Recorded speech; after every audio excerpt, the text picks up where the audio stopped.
Morning ഡ്യൂവിലേക്ക് ഏവർക്കും സ്വാഗതം. ഒരു പ്രാവശ്യം കൂടെ നമുക്ക് ഒരുമിച്ച് ദൈവത്തിൻ്റെ വചനം ധ്യാനിപ്പാൻ ദൈവം നമുക്ക് നൽകിയതായ ഈ നല്ല അവസരത്തിനായി ഞാൻ ദൈവത്തിന് സ്തോത്രം ചെയ്യുന്നു. കഴിഞ്ഞ ദിവസങ്ങളിലെ ദൈവവചന പ്രഘോഷണം നിങ്ങളുടെ ജീവിതത്തിൽ അനുഗ്രഹപ്രദമായി തീർന്നു എന്നറിയുന്നതിൽ വളരെ സന്തോഷമുണ്ട്.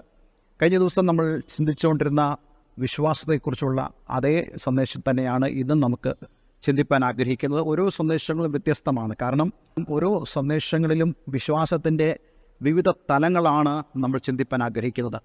ഈ വചനങ്ങൾ തീർച്ചയായിട്ടും നമ്മുടെ ജീവിതം കൂടുതൽ വിജയകരമാക്കുവാനും വളരെ അർത്ഥവത്തായ ക്രിസ്ത്യ ജീവിതം നയിക്കുവാനും നമ്മെ സഹായിക്കും. ഇന്നത്തെ നമ്മുടെ വേദവചന ചിന്തയ്ക്കായി നമുക്ക് എബ്രായ ലേഖനം 11-ാം അധ്യായം അതിൻ്റെ 5-ാമത്തെ വാക്യം വായിക്കാം. വിശ്വാസത്താൽ ഹാനോക്ക് മരണം കാണാതെ എടുക്കപ്പെട്ടു. ദൈവം അവനെ എടുത്തുകൊണ്ടതിനാൽ കാണാതെയായി. അവൻ ദൈവത്തെ പ്രസാദിപ്പിച്ചു എന്ന് അവൻ എടുക്കപ്പെടുന്നതിന് മുമ്പേ സാക്ഷ്യം പ്രാപിച്ചു. ഈ ഒരു വേദഭാഗം ചിന്തിക്കുമ്പോൾ എൻ്റെ ഹൃദയത്തിലേക്ക് കടന്നു വരുന്ന ഒരു കാര്യം, ഒരു മനോഹരമായ പൂന്തോട്ടം. ആ പൂന്തോട്ടത്തിൽ ധാരാളം പുഷ്പങ്ങളുണ്ട്. പക്ഷേ ഒരു പുഷ്പത്തെ നമ്മൾ വളരെയധികം ഇഷ്ടപ്പെടുന്നത് പോലെ ദൈവം ഹാനോക്കിനെ ഇഷ്ടപ്പെട്ടു. നമുക്കറിയാം, നമ്മൾ ഇഷ്ടപ്പെടുന്നതായ ആ ഒരു പുഷ്പം അത് അവിടെ നിൽക്കാൻ നമ്മുടെ മനസ്സ് അനുവദിക്കത്തില്ല. മറിച്ച് നമ്മൾ ആ പുഷ്പത്തെ പറിച്ചെടുക്കുന്നു. വാസ്തവത്തിൽ ആ പുഷ്പം പറിച്ചെടുക്കുമ്പോൾ ആ ചെടിക്കുണ്ടാകുന്ന വേദന വളരെ വലുതാണ്. അല്ലെങ്കിൽ ആ തോട്ടക്കാരന് ഉള്ളതായ വേദന വലുതാണ്. അയ്യോ, അതവിടെ നിൽക്കത്തില്ലായിരുന്നു, നിങ്ങൾക്ക് ഇഷ്ടമാണെങ്കിൽ അവിടെ നിൽക്കണമായിരുന്നു, നാളുകളിൽ അത് കൂടുതൽ ഭംഗിയായിട്ട് വരും, അല്ലെങ്കിൽ കൂടുതൽ പേർ ആകർഷിപ്പാൻ ഇടയായിത്തീരും. പക്ഷെ നമുക്കങ്ങനെയല്ല തോന്നുന്നത്. നമുക്ക് അവയെ പറിച്ചെടുത്ത് നമ്മുടെ കയ്യിൽ വയ്ക്കാനും നമ്മുടെ പോകുന്നിടത്തെല്ലാം അതിനെ കൊണ്ടുപോകാനും വീട്ടിൽ കൊണ്ടുപോയി അനേകരെ കാണിക്കാനും ഒക്കെയാണ് നമ്മൾ പ്ലാൻ ചെയ്യുന്നത്. എന്ന് പറയുന്നത് പോലെ ദൈവത്തിന് ഒരുവനെ ഇഷ്ടം തോന്നിയാൽ ദൈവം ഒരു പൂന്തോട്ടത്തിൽ നിന്നും അതിനെ പറിച്ചെടുക്കുന്ന പോലെ ദൈവം അവനെ പറിച്ചെടുക്കും. ഇതേ കാര്യം നമുക്ക് വിശുദ്ധ ബൈബിളിൽ നിരവധി ഭാഗങ്ങളിൽ കാണാൻ കഴിയുന്നുണ്ട്. ഉദാഹരണത്തിന് ഏലിയാവിനെ ദൈവം എടുത്തുകൊണ്ടുപോയി. അതുപോലെ തന്നെയാണ് ഹാനോക്കിനെ ദൈവം എടുത്തുകൊണ്ടുപോയി. ഈ രണ്ടു പേരോടും ദൈവത്തിൻ്റെ വാത്സല്യം വളരെ വലുതായിരുന്നു. എന്തുകൊണ്ടാണ് ഹാനോക്ക് എന്നതായി ഈ മനുഷ്യന് ഇത്രത്തോളം ദൈവത്തിനു മുമ്പാകെ പ്രീതി ലഭിക്കാൻ ഇടയായി തീർന്നത്? ആ കാര്യമാണ് നമ്മൾ ഇന്ന് ചിന്തിക്കുന്നത്. നമ്മൾ വായിച്ചതായ വാക്യത്തിലേക്ക് ഒന്നുകൂടെ നമ്മുടെ കണ്ണൊന്ന് ഓടിക്കാം. ഇവിടെ നമ്മൾ വായിക്കുന്നു, വിശ്വാസത്താൽ ഹാനോക്ക് മരണം കാണാതെ എടുക്കപ്പെട്ടു. ദൈവം അവനെ എടുത്തുകൊണ്ടതിനാൽ കാണാതെയായി. നോക്കിക്കുക, അടുത്ത വാക്യമാണ് വളരെ പ്രധാനപ്പെട്ട വാക്യം. അവൻ ദൈവത്തെ പ്രസാദിപ്പിച്ചു എന്ന് അവൻ എടുക്കപ്പെടുന്നതിന് മുമ്പ് സാക്ഷ്യം പ്രാപിച്ചു. അവൻ ദൈവത്തെ പ്രസാദിപ്പിച്ചു.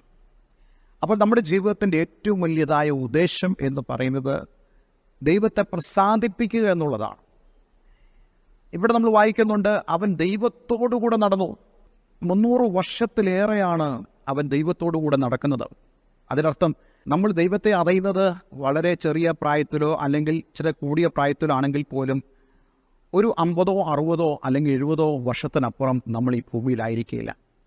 പക്ഷേ ഈ ഒരു കാലം എന്ന് പറയുന്നത് മനുഷ്യർക്ക് വളരെ ആയുസ്സുള്ളൊരു കാലമായിരുന്നു. 300 വർഷം എന്നൊക്കെ പറയുന്നത് നമുക്ക് ചിന്തിക്കാൻ പോലും കഴിയുന്ന ഒരു കാര്യമല്ല.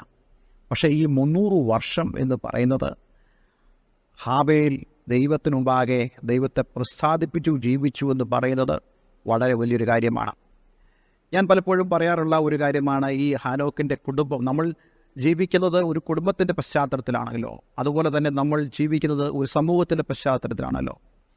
ഹാബേലിൻ്റെ അപ്പന് അല്ലെങ്കിൽ വല്യപ്പൻ്റെ പ്രായമൊക്കെ എന്ന് പറയുന്നത് 900-ലധികം വർഷങ്ങൾ ജീവിച്ചവരായ ആളുകളാണ്. അങ്ങനെയാണെങ്കിൽ ആ ഭവനത്തിൽ എത്ര അപ്പച്ചന്മാരുണ്ടാകും? ആ ഭവനത്തിൽ എത്ര അമ്മച്ചിമാരുണ്ടാകും? ആ ഭവനത്തിൽ എത്ര മക്കളുണ്ടാകും? എത്ര കൊച്ചുമക്കളുണ്ടാകും? സാധാരണയായിട്ട് ഞാൻ ചിന്തിക്കാറുണ്ട്, ഒരു ഹൈസ്കൂളിൽ ഉള്ളതിനേക്കാൾ കൂടുതൽ കുട്ടികൾ ഹാനോക്കിൻ്റെ വീട്ടിലുണ്ട്. പലപ്പോഴും നമുക്കൊരു കുഞ്ഞു മതി നമ്മളുടെ ആത്മീയ ജീവിതത്തിന് തടസ്സം നമ്മൾ പറയുവാൻ. ഒരു മൃഗം മതി പലപ്പോഴും നമ്മൾ പറയുന്നു, അയ്യോ എനിക്ക് പ്രാർത്ഥനയ്ക്ക് പോകാൻ കഴിയുന്നില്ല. ഹാനോക്കിൻ്റെ വീട്ടിൽ ഇത്രയധികം ആളുകളും അതുപോലെ തന്നെ കന്നുകാലി സമ്പത്തുകളെല്ലാം ധാരാളം ഉണ്ടായിരുന്നു. പക്ഷേ ഇതൊന്നും ഹാനോക്കിൻ്റെ ദൈവത്തോടുകൂടെയുള്ള നടത്തത്തിന് വിഘാതമായില്ല. ഞാനൊരു സ്റ്റോറി കേട്ടിട്ടുണ്ട്. ഇപ്രകാരം പറയുന്നതാണ് ആ കഥ. ഒരിക്കൽ ദൈവവും ഹാനോക്കും തമ്മിൽ നടക്കാനിറങ്ങി. നടന്ന് അവർ സന്ധ്യയായപ്പോൾ ദൈവം അവനോട് പറഞ്ഞു, ഹാനോക്കേ, സന്ധ്യയായി, ഇനി നീ തനിച്ച് നിൻ്റെ വീട്ടിലേക്ക് പോകണ്ട, നീ എൻ്റെ വീട്ടിലേക്ക് വരുവീൻ എന്ന് പറഞ്ഞ് ഹാനോക്കിനെ ദൈവം കൂട്ടിക്കൊണ്ടുപോയി. പിന്നീട് ഒരിക്കലും ഹാനോക്ക് ആ മനോഹര ദേശം കണ്ടപ്പോൾ, ആ മനോഹരമായ ആ സ്വർഗത്തിലെ ഭവനം കണ്ടപ്പോൾ ഹനോക്ക് പറഞ്ഞു, ഇനി ഞാൻ എൻ്റെ വീട്ടിലോട്ട് പോകുന്നില്ല. നോക്കിക്കേ, ദൈവത്തിന് അത്രത്തോളം പ്രസാദം ഹാനോക്കിൻ്റെ ജീവിതത്തെക്കുറിച്ചുണ്ടായി. ഹനോക്ക് ഒരു പ്രവാചകനായിരുന്നെന്ന് യൂദ പറയുന്നുണ്ട്. ഹനോക്ക് ദർശനവും വെളിപ്പാടുമുള്ള ഒരു മനുഷ്യനായിരുന്നുവെന്ന് യൂദ പറയുന്നുണ്ട്. അങ്ങനെയാണെങ്കിൽ ദൈവത്തോടു കൂടെ നടന്നാൽ ദൈവം നമുക്ക് ദർശനങ്ങളും വെളിപ്പാടുകളും തരും.